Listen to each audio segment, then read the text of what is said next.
Bonjour à tous, je m'appelle Rita et vous écoutez Yalla. Yalla, c'est le podcast qui part à la rencontre de personnalités inspirantes et engagées au Maroc, mais aussi ailleurs, et qui casse les codes pour transformer le monde actuel. Sur Yalla, on vous parle de ce qui les anime au quotidien, mais aussi de leur parcours, leurs réussites et échecs. En bref, toutes ces choses qui ont fait d'eux la personne qu'elles sont aujourd'hui. Pour ce 7e épisode de Yalla, j'ai l'énorme plaisir d'accueillir à mon micro Hugues Renouf. Hugues est le gérant de Mounier & Bouvard, maison de bijouterie et joaillerie familiale créée en 1929, qui lui a été transmise il y a plusieurs années par son grand-père. Hugues est d'origine française, mais il est né et a grandi au Maroc. Et il est encore plus marocain qu'un Marocain. Il m'a beaucoup marqué par sa bonté, sa spontanéité et surtout sa passion pour son métier. Il a tenu à me consacrer du temps en amont de l'interview pour me faire découvrir les ateliers de la maison et le processus de création de ses pièces. J'ai tenu à inviter Hugues sur mon émission parce que nous avons souvent tendance à croire que les personnes qui héritent de ce genre d'entreprise est facile. Facile car tout est déjà créé et fonctionne à première vue déjà parfaitement bien. Accepter ce lourd héritage n'a au contraire pas été évident pour lui puisqu'il a dû s'imposer et faire ses preuves. Je vais m'arrêter là pour le petit teaser et j'espère que ce nouvel épisode vous plaira. Yalla, place à l'épisode. Salut Hugues. Salut Rita. Merci beaucoup d'avoir accepté mon invitation au podcast. Écoute, c'est un plaisir de t'accueillir chez Mounier & Bouvard. Merci beaucoup, je suis vraiment ravie d'être là. Alors, première petite question, est-ce que tu pourrais te présenter de la façon dont tu le souhaites ? Bien sûr. Alors, je m'appelle Hugues Renouf, j'ai 34 ans, je suis né à Casablanca, donc au Maroc, pays que j'aime plus que tout.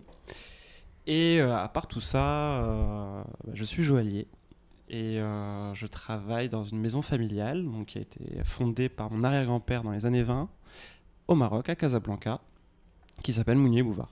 Alors du coup, tu es casablancais de naissance, de cœur. Absolument. Est-ce que tu peux du coup nous raconter ton enfance, j'imagine, à Casablanca ? Quel type d'enfant tu étais ? Quel trait de caractère ?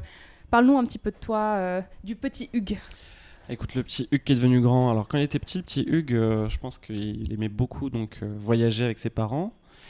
Donc j'ai pu découvrir pas mal de pays et aussi voyager au sein du Maroc. Donc ça c'est une première chose. Qu'est-ce que j'aimais d'autre ? C'est sportif, sport nautique en particulier. D'ailleurs je suis toujours passionné de sport nautique aujourd'hui, comme le surf, le wakeboard. Voilà, je trouve qu'on est assez gâté au Maroc par rapport à ça. Et écoute, pour peut-être faire une filiation avec mon métier d'aujourd'hui qui est bijoutier, c'est que c'est vrai que depuis gamin j'étais assez manuel, donc j'aimais bien bricoler, assembler des choses. Ma mère a eu l'intelligence de me mettre des crayons de couleur dans les mains tout jeune, donc j'ai toujours dessiné. Et écoute, de fil en aiguille, affaires familiales, c'était quand même une évidence que je continue dans cette voie. Est-ce que tu t'es jamais dit que tu allais faire autre chose ? Ça t'a pas traversé l'esprit ? Bien sûr, en fait, je me suis posé plein de questions, je pense comme tout jeune, fin de parcours, lycée. Mais ce qui est sûr, c'est que j'aurais fait quelque chose lié aux arts appliqués. Tu vois, ça aurait pu être du graphisme, ça aurait pu, je sais pas, faire de la bande dessinée. Voilà. En tout cas, ça aurait été dans l'art, dans le dessin.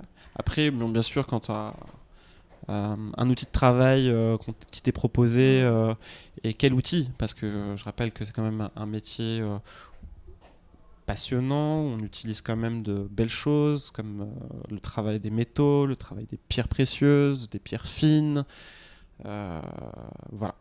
Et du coup, justement, comment cette opportunité a été proposée ? Au bout d'un moment, tu m'as dit, bon, c'était un petit peu une évidence. Est-ce que tu peux nous dire quel est ton lien avec Mounier & Bouvard ? Alors, mon arrière-grand-père était un jeune apprenti bijoutier qui était en France. Il a monté un atelier de joaillerie à Lyon. Et je pense qu'il avait le goût de l'aventure. Il avait un souhait, c'était de partir au Brésil. Parce qu'au Brésil, on y trouve pas mal de pierres précieuses. Et à l'époque, les voies maritimes, certaines passaient par l'Afrique du Nord. Donc il est arrivé au Maroc, un peu par accident, à Casablanca. Et je sais pas, je crois qu'il a trouvé une certaine dynamique à l'époque qui lui a beaucoup plu. Donc il a décidé de s'y installer. Femme et enfants le rejoignent. Et c'est parti pour l'aventure marocaine. Donc premier atelier de joaillerie, 1929. Et dans les années 50, donc, son jeune fils, Henri Mounier, qui est mon grand-père, reprend donc à ce moment-là l'affaire de son père. Il reprend l'affaire de son père. Il travaille avec des artisans marocains, des joailliers français qui étaient même venus de l'époque. Donc il y a eu quand même une fusion entre la joaillerie et le bijouterie traditionnel marocain. C'est un peu l'histoire de la maison Mounier et Bouvard, qui est vraiment une histoire contemporaine du Maroc, si je puis dire, avec des savoir-faire ancestraux, que ce soit pour la joaillerie, que ce soit pour le bijou traditionnel marocain. Et aujourd'hui, on surfe toujours sur ces deux vagues, cette double culture, qui ressemble aussi, je trouve quand même, voilà, à ce qu'est le Maroc d'aujourd'hui. Et puis, j'ai fini par arriver. Donc, je suis la 3e génération. Ok, donc c'est Hugues Mounier, c'est ça, qui était ton arrière-grand-père? Tout à fait, j'ai hérité aussi de son prénom. Oui, bah oui. Voilà. Ok, super. Alors du coup, tu t'es dit, je vais reprendre l'affaire de mon grand-père et de mon arrière-grand-père. Et tu t'es dit, donc du coup, tu as suivi, j'imagine, des études qui sont en lien avec la joaillerie, avec la bijouterie. Tout à fait. Alors, pour devenir bijoutier, c'est simple, c'est comme beaucoup de formations. Il y a des écoles pour ça. Donc, comme ça reste quand même un métier de savoir-faire, j'ai d'abord appris le métier au sein de l'atelier familial à Casablanca. C'est-à-dire que jeune, pendant les vacances, je traînais dans les ateliers, on me donnait du cuivre ou de l'argent et on me montrait comment fabriquer un anneau, souder 2 pièces ensemble. Et c'est comme ça que j'ai eu mes premiers pas dans cette aventure. C'est comme ça que tu as été un peu piqué Exactement. par la maison. Et après, c'est simple. La joaillerie, donc, très présente en Europe, c'est là d'où elle vient. Donc il y a des écoles en Italie, en France, et en France une école assez prestigieuse. La joaillerie, donc, c'est européen, ça a été le savoir-faire joaillier vient de l'Europe principalement. Donc des écoles, il y en a en Italie, il y en a en Espagne, il y en a en France, dont celle que j'ai fait qui est à Paris, qui est la Chambre syndicale de la joaillerie de Paris, qui est une école qui apprend aux jeunes le côté donc vraiment manuel de ce métier. C'est-à-dire qu'il faut, quand on va dans ce cursus, il faut déjà avoir des bases manuelles, de dessin, un peu comme si on voulait intégrer un peu une école d'archi. Du coup, c'est sur concours, c'est ça ? Alors oui, Okay. Cette école en particulier est sur concours pour la formation continue. Après, en France, on peut aussi déposer des dossiers d'alternance. Ça veut dire que si on trouve un maître qui veut bien vous prendre en alternance, vous pourrez aussi faire une formation d'alternance dans ces écoles-là. Et donc toi, qu'est-ce que tu as fait ? Moi, j'ai fait le concours, Ok, j'ai eu de la chance de le réussir et j'ai fait la formation continue. très bien. Tu as terminé tes études. Est-ce que tu es resté quand même un petit peu apprendre le métier à l'étranger ou tu es rentré directement au Maroc reprendre la maison ? Alors, je ne suis pas rentré tout de suite au Maroc. Je suis parti à Londres et j'ai travaillé chez Cartier pendant 1 an. D'accord. Alors, c'était ma première expérience professionnelle, à part certains stages que j'avais fait pendant mes études. Ouais. Et donc voilà, j'avais fin d'études. Je me débrouillais bien en art appliqué, en dessin, en créa. Et ma prof d'art appliqué qui avait travaillé chez Cartier m'a présenté des bonnes personnes et ils m'ont proposé de bosser donc, dans l'atelier de chez Cartier à Londres. Super. Donc bien sûr, j'y suis allé en courant. Ouais, j'imagine. Et là, je me suis retrouvé dans un petit atelier, contrairement à ceux qu'on peut trouver à Paris, avec une petite équipe. Et c'était mieux parce qu'en fait, on faisait pas mal de pièces particulières pour des clients prestigieux. Donc voilà, pendant cette année-là, j'ai beaucoup appris au sein Et de justement, Cartier. qu'est-ce que ça t'a apporté pardon, cette expérience chez Cartier ? Quels sont les skills que tu as appris et que tu as pu apporter du coup à la maison aujourd'hui ? Alors bien sûr, il y a des choses que je n'avais peut-être pas vues à l'école. Ça veut dire des techniques de dessin que m'ont montré en fait les dessinateurs qui étaient à l'atelier là-bas. Et après, bien sûr, je pense que j'ai aussi été dans un contexte où là, j'avais j'avais affaire à des vrais gens, en fait, des vraies commandes, de fabrication de vraies pièces. On n'est plus dans une simulation. Donc là, au début, c'est vrai que ça fait un peu peur. On se dit, est-ce que ça va marcher? Et petit à petit, on prend le rythme et on peut prendre confiance en soi. Ouais. Et voilà, et j'ai appris aussi l'anglais, forcément. Et au bout d'un an, je savais que voilà, qu'il fallait rentrer. Parce que comme c'est mon grand-père qui était à la tête de cet atelier et je pense qu'il avait besoin que je revienne prendre la relève. Donc, je suis rentré. Je serais bien resté un peu plus longtemps, mais je suis rentré, mais je regrette pas mon choix. Voilà, ça m'a permis le temps d'évoluer. Ça fait déjà 10 ans que je suis rentré. Beaucoup de choses qui ont été faites. Et voilà, je suis assez heureux de ça. Super. Est-ce que, donc là on va se concentrer du coup sur Mounier et Bouvard et sur toi chez Mounier et Bouvard. Est-ce que tu peux nous... Alors déjà la première chose, quelle est la différence entre la bijouterie et la joaillerie? Est-ce que c'est la même chose ou est-ce qu'il y a des petites nuances à... Alors, c'est pas exactement la même chose. Alors je vais essayer de l'expliquer le plus simplement possible. La bijouterie, c'est le travail du métal. Ça veut dire que c'est un savoir-faire qui vient mettre plus en valeur le métal. Donc je vais vous donner un exemple. Par exemple, des chaînes en or ou en argent, que ce soit des bagues or, argent, qui ne vont pas comporter forcément de pierre. Il peut y en avoir, mais on va dire que le métal est plus mis en avant. D'accord. C'est pour ça qu'aussi au Maroc, on aime bien dire ça bijouterie traditionnelle marocaine, parce qu'on sublime le travail du métal. L'or est travaillé, ciselé, gravé, ajouré. Voilà. La joaillerie, c'est le contraire. On va venir mettre en avant les pierres. Donc, le métal ne finit par être qu'un support de toutes ces pierres. Tout à fait. C'est pour ça que si vous essayez d'imaginer dans votre tête des bijoux, imaginez une pièce de joaillerie sertie de pierres précieuses, de diamants. Est-ce que forcément vous voyez le métal? Non. Donc je pense que c'est la définition la plus simple. D'accord. Et Mounier et Bouvard, est-ce que la spécialité c'est plutôt la joaillerie ou la bijouterie? Alors chez Mounier et Bouvard, la spécialité c'est la bijouterie et la joaillerie. Ok, donc vous faites les deux. Absolument. En fait, en général, un bijoutier fait les deux.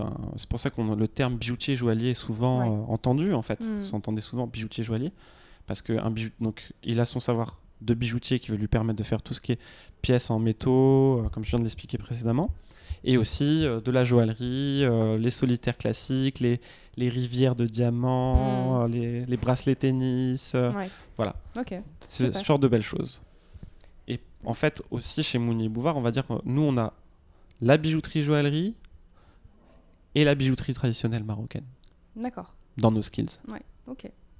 Noté. Et alors, est-ce que, du coup, pour parler un petit peu plus de toi, est-ce que tu peux nous parler de ton rôle? On fait que parler de moi. Non. On parlait de Mounier et Bouvard. Toi, qu'est-ce que tu fais chez Mounier et Bouvard? C'est quoi ton rôle spécifiquement dans la maison? Bien sûr. Alors, mon rôle au sein de Mounier et Bouvard, malheureusement, c'est gérant. Donc, j'ai dû reprendre ce rôle et apprendre tous les rouages de l'entrepreneuriat, de comment fonctionne une entreprise. Donc c'est vrai qu'au quotidien j'ai avec mon associé, car nous sommes deux aujourd'hui chez Mounier Bouvard, donc la suivi on va dire administrative, toutes ces choses qui sont pas drôles. Surtout pour quelqu'un comme toi qui est plutôt artiste dans l'âme. Voilà, mais ça va, on arrive avec mon associé elle s'occupe plus de tout ce qui est partie direction financière et administrative, et moi je m'occupe plutôt de tout ce qui est suivi des boutiques, développement commercial de la marque, de la communication. Donc on a un pôle communication au sein de Mounier Bouvard avec une responsable de communication. Donc community management, création de contenu, prise de photos de bijoux. On a fait tout ça parce qu'on ne trouvait pas de prestataires. Pendant longtemps, on ne trouvait pas de prestataires, même si aujourd'hui on en a trouvé qui sont très bien, mais à l'époque on avait un peu de mal, et donc on n'est jamais mieux servi que par soi-même. Ouais, c'est sûr. Et à part ça, tu dessines un petit peu aussi ? Bien sûr, je continue mes travaux d'atelier, mes travaux de création de collection. Après, voilà, le travail d'atelier, disons que c'est constant. C'est-à-dire qu'aujourd'hui, chaque jour, j'ai à gérer les commandes, j'ai à gérer les commandes particulières des clients, euh, des basiques du suivi de production. Après, côté créatif, c'est sûr que je me réveille pas le matin et je m'assois et je me dis je crée des lignes de bijoux. Ouais. En fait, alors tout du ça. coup, justement, ces collections, parce que tu as différentes collections, Mounier Bouvard a différentes collections. Est-ce que c'est toi qui les imagines ou est-ce que c'est quelqu'un d'autre? Tu fais appel à quelqu'un d'externe pour le faire? Alors, ces 10 dernières années, la majorité des nouveautés, ce sont moi qui les ai apportées. D'accord.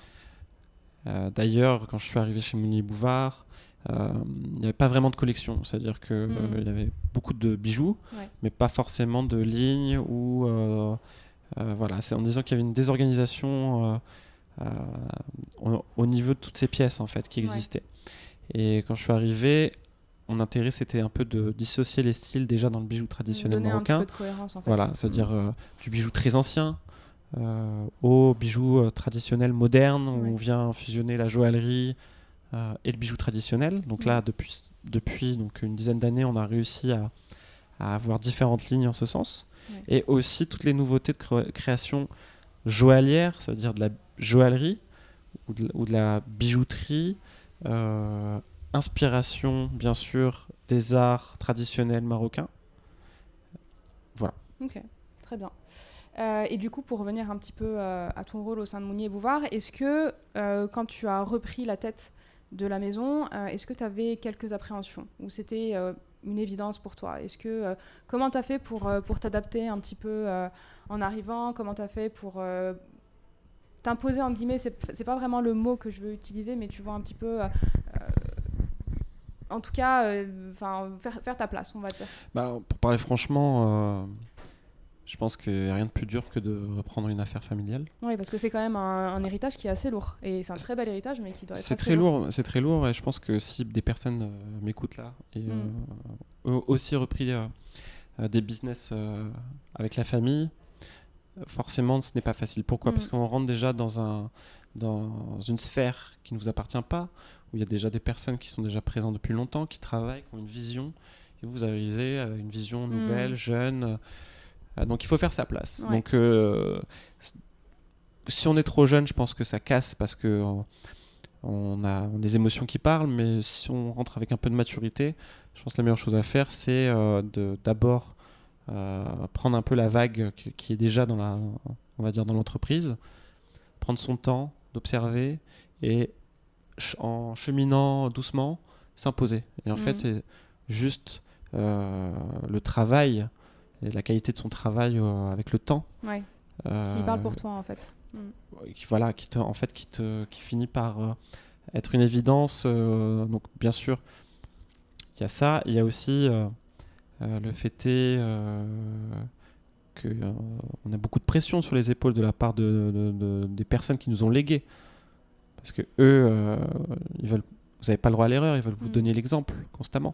Donc c'est un sacrifice, il faut se lever tôt le matin, finir tard le soir. Ouais. Mais c'est ce que j'ai fait et heureusement j'ai tenu parce que c'est un métier qui est passionnant et que j'adore.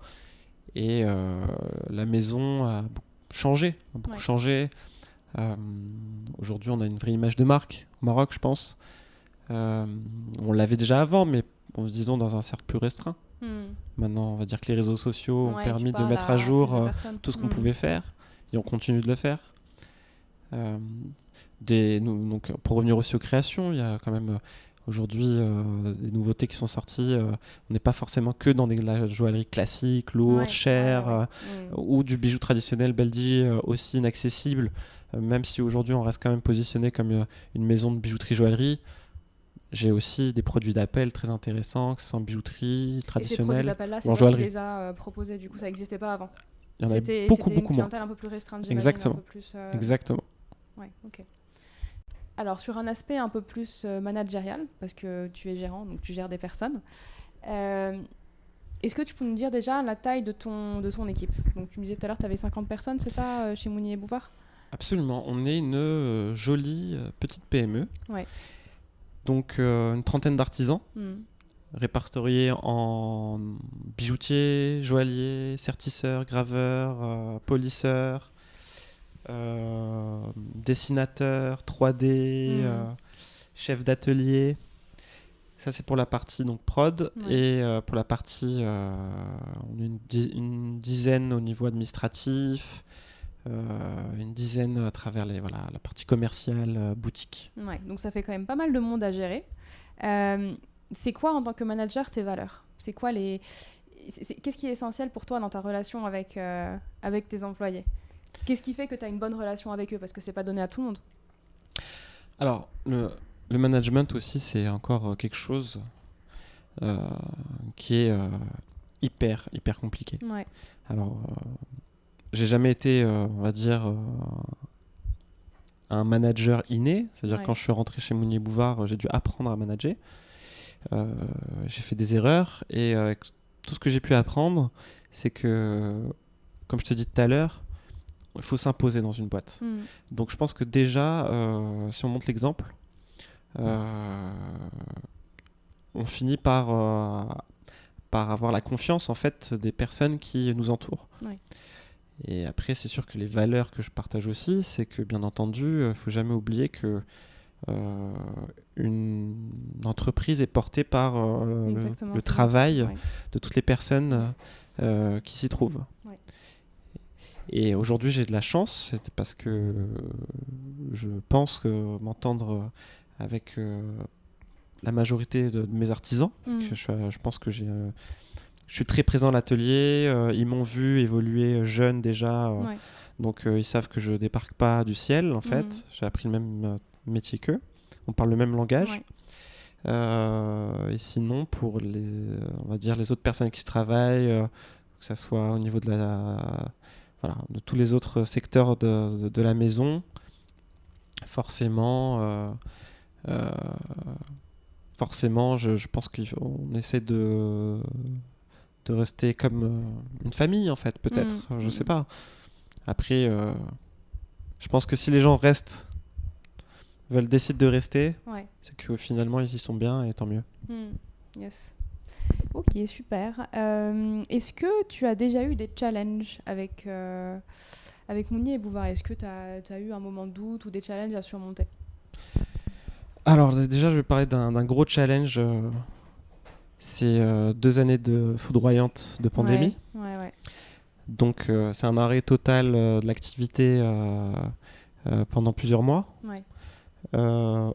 Heureusement qu'on était en bonne santé. Mais bien sûr, ça a été un challenge.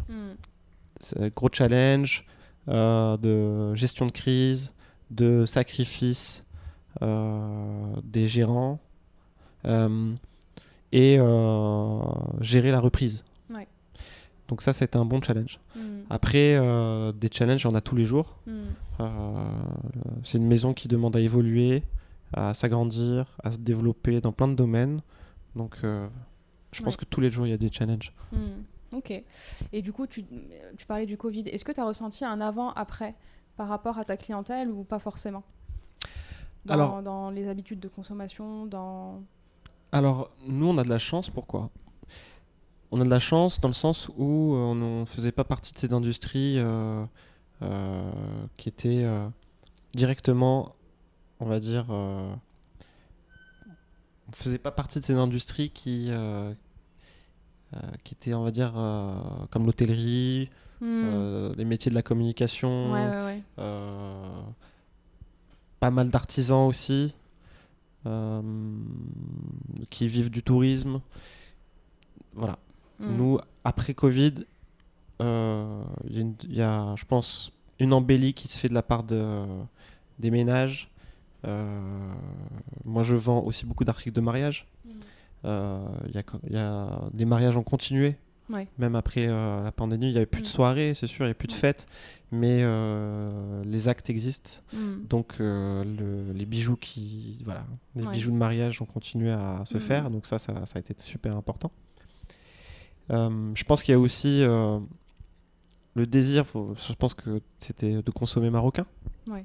Nous, on le répète encore, on est un atelier marocain.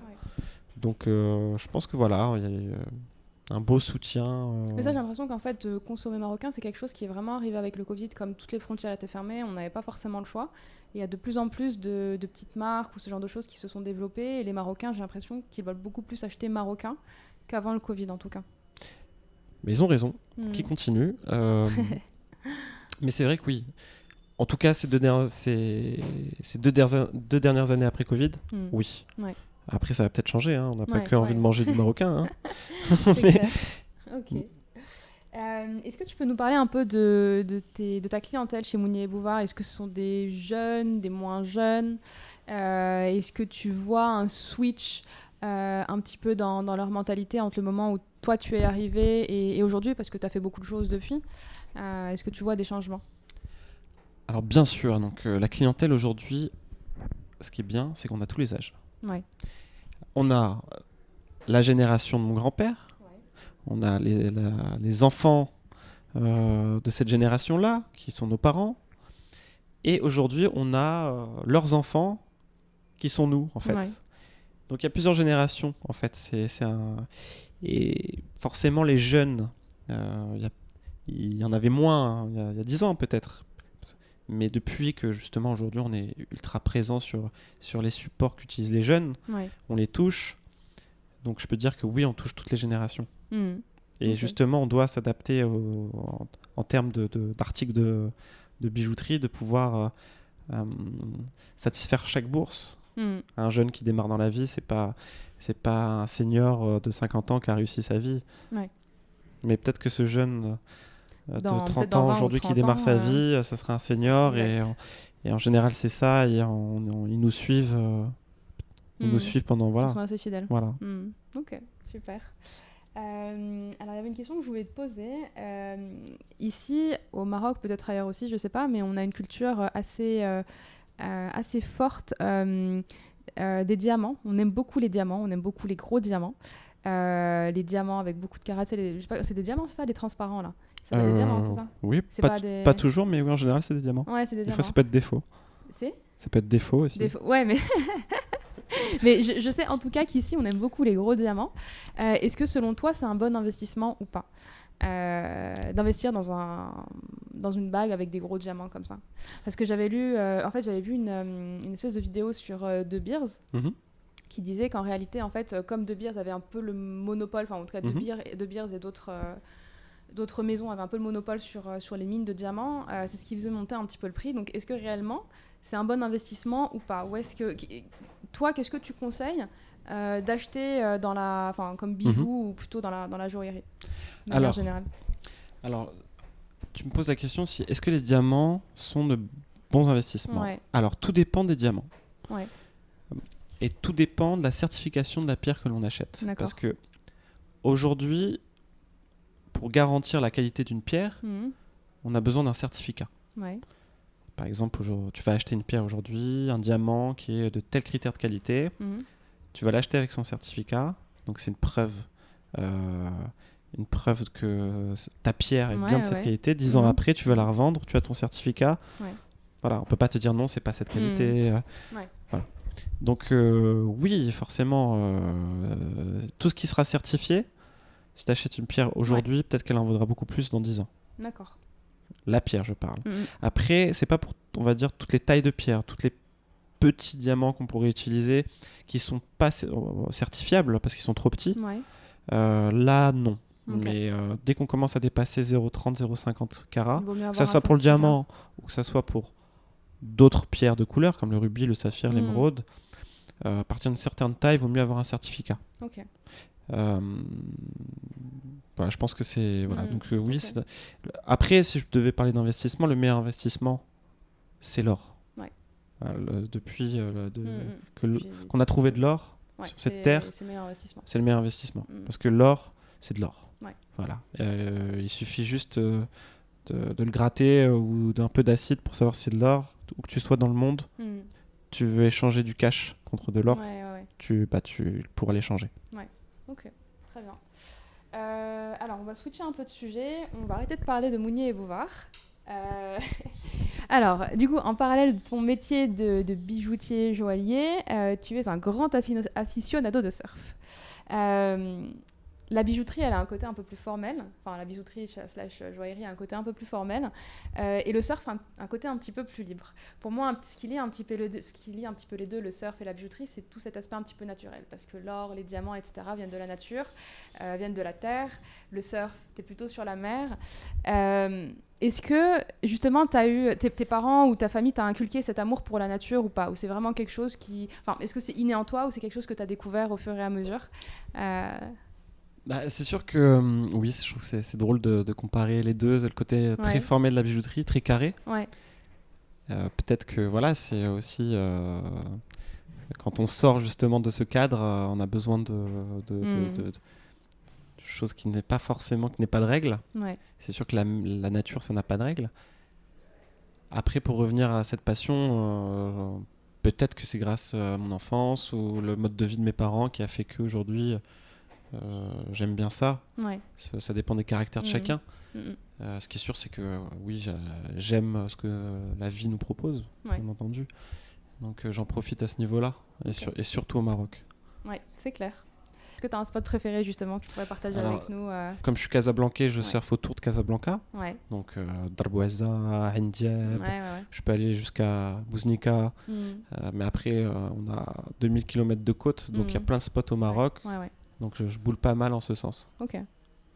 Du coup, pour surfer, tu te réveilles généralement assez tôt, non? Parce que je crois que les vagues sont plus intéressantes tôt le matin, c'est ça? Ou pas forcément? Alors, en fait, le surf, c'est très aléatoire. Mais oui, le matin, en général, il y a moins de vent. Ouais. Et en fait, il ne faut pas qu'il y ait trop de vent pour les vagues, parce que sinon, les vagues se ramollissent. Voilà. Donc, oui, mais j'aime bien y aller tôt si les conditions le permettent. Parce que ça dépend aussi de la marée, de la taille de la houle, qu'est-ce qui va fonctionner à tel moment. Mais en général, oui, c'est le matin. Ça m'arrive de me lever très tôt, même avant d'aller bosser, et d'aller surfer, d'arriver un peu salé au bureau. Ouais. Et comment tu arrives du coup à te lever aussitôt? C'est quoi ton secret? Pour ceux qui se lèvent tard. Alors, le secret, c'est de se coucher tôt. Ouais. Et aussi, la motivation, elle vient de la satisfaction qu'on a après une séance de sport très agréable. On ne regrette jamais. Yes, ok. Alors, on arrive du coup à la fin de l'interview. Non. J'ai 3 petites questions encore à te poser. La première, est-ce que y a un livre qui t'a déjà marqué ou, parce que je sais que tu es pas mal artiste, tu écoutes beaucoup de musique, je crois que tu lis aussi. Est-ce qu'il y a des choses qui t'ont marqué, que ce soit de la musique, un artiste, un livre que tu voudrais partager avec nous? Écoute, j'ai pas forcément un livre en particulier ou une musique ou un artiste. Ouais. J'en ai plein en fait, des gens qui m'ont marqué. Donc je pourrais pas vraiment répondre à cette question. Okay. Mais oui, forcément, il y a des influences extérieures, qu'elles soient littéraires, qu'elles soient musicales, qu'elles soient théâtrales, tout ce que tu veux culturellement. Ouais. Ou cinéma, j'en sais rien. Mais okay. Quel était le sens de ta question en fait, Rita? Rien, c'était est-ce que tu aurais, je sais pas, peut-être un livre qui t'a marqué, qui a changé peut-être éventuellement ta façon de voir les choses ou de penser? C'était plus dans ce sens-là en fait. Alors je peux parler peut-être de quelque chose. Après mes études, j'ai fait une formation avec une dame qui m'a coaché, on va dire, un peu au niveau personnel. Et je pense que c'est quelque chose qui a vraiment changé ma vie en termes voilà, on entend coaching, on se dit tout de suite oui, développement personnel. Mais en fait, c'était surtout une sorte de travail de psychologie sur nous-mêmes, sur se connaître soi-même, et justement pour essayer de mieux connaître autrui. Par quelques leviers en fait, on va dire de lecture personnelle, pour avoir un peu plus d'intelligence émotionnelle avec les gens. Et je pense que oui, ça a vraiment j'ai eu un cap entre l'avant et après avec cette dame. Voilà. Okay. Donc c'est donc tu recommanderais éventuellement à des personnes de peut-être pour mieux se faire coacher, ou en tout cas mieux se connaître pour éventuellement mieux communiquer avec absolument, tout est une question de communication. Okay. Et pas de manipulation. Ouais, bien sûr. Ok. Est-ce que t'as un motto dans la vie? Ah oui, j'ai une moto 300.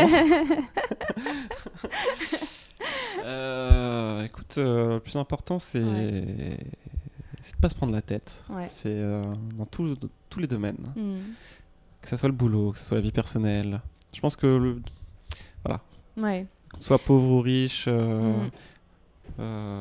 malade, en bonne santé, Ouais. faut rester tranquille. Ouais. Tant que ça devient trop lourd, faut s'échapper. Et du coup, tu m'as fait penser à une question que j'aimerais bien te poser. Est-ce que du coup, tu arrives à gérer un peu parce que tu me disais que ton métier était quand même assez prenant, surtout au début. Est-ce que tu arrives à gérer un petit peu ta vie pro et ta vie perso? Est-ce que tu arrives à laisser un petit peu d'espace à ta vie perso? Bien sûr, Ouais. bien sûr. Mm. Je travaille pas jour et nuit. Ouais. J'ai des horaires de travail qui varient, mais c'est vrai que des fois, en semaine, oui, c'est bien rempli. Ouais. Mais heureusement, il reste du temps après le travail, que ce soit en rentrant chez soi ou en faisant n'importe quoi d'autre, où on va se changer la tête, les idées. Et on a la chance aussi de pouvoir s'échapper pendant les week-ends aussi, Ouais. si on peut, même pour pas aller loin, hein, mais déjà on peut se faire un vide complet dans un rayon de 100 km de Casablanca, voire Ouais. moins. Est-ce qu'il y a une personne que tu trouves inspirante au Maroc? Écoute, un personnage inspirant, je sais pas. Alors, j'arrive pas à en trouver un particulier, parce qu'il y en a beaucoup. Il y a pas mal d'artistes, de musiciens que j'aime beaucoup, qui se battent un peu pour certaines libertés. J'aime bien le mouvement 490. Qui font quoi? Alors, le mouvement 490, c'est un collectif de défense des droits, individuels au Maroc. Ouais. Après, voilà, il y a tout.